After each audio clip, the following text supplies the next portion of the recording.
In the summer of 1518, something unimaginable happened in the city of Strasbourg. People didn't just lose control of their bodies, they danced themselves to death. It started with one woman, and within weeks, hundreds were caught in this terrifying frenzy. Some danced for hours, others for days, until exhaustion and death took them.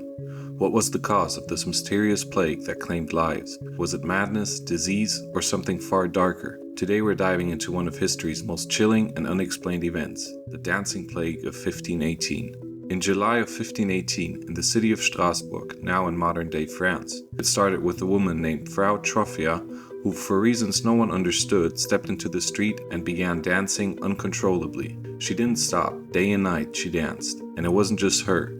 Soon, more people joined her. Within days, there were dozens, and within a month, the number swelled to over 400 people, all dancing in the street, unable to control their movements. But the question remains, why? Over the centuries, various theories have been proposed to explain the strange phenomenon. While we may never fully know the exact cause, let's break down some of the most popular explanations. The most widely accepted theories is that the dancing plague was a case of mass hysteria, also known as mass psychogenic illness. In this scenario, a large group of people under extreme stress or fear suddenly experienced collective delusions, resulting in uncontrollable dancing. But why would so many people be affected? Well, the 16th century was a time of hardship. The region had recently suffered from famine, disease, and the stresses of life during the medieval period. The people of Strasbourg were already in fragile mental state, so it's possible that a combination of stress and the psychological impact of living through difficult times triggered this mass delusion. Some believe that the dancing was an extreme form of mass psychosis, where people became so convinced that they had to dance that their minds couldn't control their bodies. However, mass hysteria alone doesn't account for the extreme symptoms such as death or the persistent physical exhaustion some dancers experienced. Another widely discussed theory is ergot poisoning. Ergot is a hallucinogenic mold that grows on damp rye, and when ingested, it can cause hallucinations, convulsions, and spasms. It's even been suggested that the consumption of bread made from rye contaminated with ergot led to the dancers' bizarre behavior. The idea behind this theory is that the people of Strasbourg, like many communities at the time, relied heavily on rye for their bread. If that rye was contaminated with ergot, it could explain the symptoms. Ergot poisoning causes what's known as ergotism, which can lead to severe and psychological symptoms, including the feeling of being compelled to move and hallucinations. The problem with this theory, however, is that not everyone who ate the contaminated rye exhibited these symptoms. Another explanation comes from the spiritual and religious climate at the time. In the Middle Ages, people believed that illness, including mental illness, was often the result of demonic possession or the wrath of God. Some historians have suggested that the dancing plague could have been seen as a punishment from God, or that the dancers were possessed by spirits. Strasbourg at the time was a city deeply rooted in religious belief, and it's possible that the dancers themselves or their community viewed the incident as a form of divine retribution. In fact, historical accounts suggest that the local authorities sought religious cures for dancers. They even brought in priests and conducted mass prayers to rid the dancers of their supposed possession.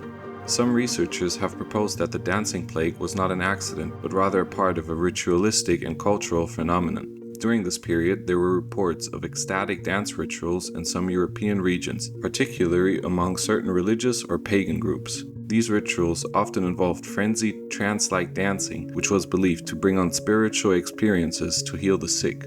It's possible that some of the dancers were participating in a ritual that went terribly wrong. The behavior could have been contagious, with people around them joining in without fully understanding what was happening or why. Yet another explanation is the idea that the social pressure to join in played a significant role. The people of Strasbourg might have experienced a kind of groupthink or peer pressure. Once a few people started dancing, others joined in, driven by a shared belief or collective need to follow the group. The idea is that seeing others in a frenzied state could have encouraged people to imitate them, leading to a feedback loop that spiraled out of control. Psychologically, when a group of people are in a collective trance or under high levels of stress, they can sometimes develop an irresistible urge to conform, even to the point of physical harm. After about a month of uncontrollable dancing, the authorities of Strasbourg took drastic action.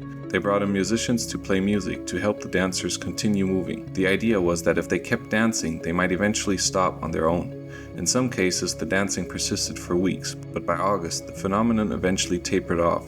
The exact number of deaths is unknown, but estimates range from 15 to 40 people who died from exhaustion or related complications. In the end, the dancing plague faded into the annals of history, and it remains one of the most baffling events of the 16th century. So what can we take away from the strange and eerie event? While we may never know the true cause of the dancing plague, it serves as a fascinating case study on how psychological, social, and environmental factors can combine in extraordinary ways.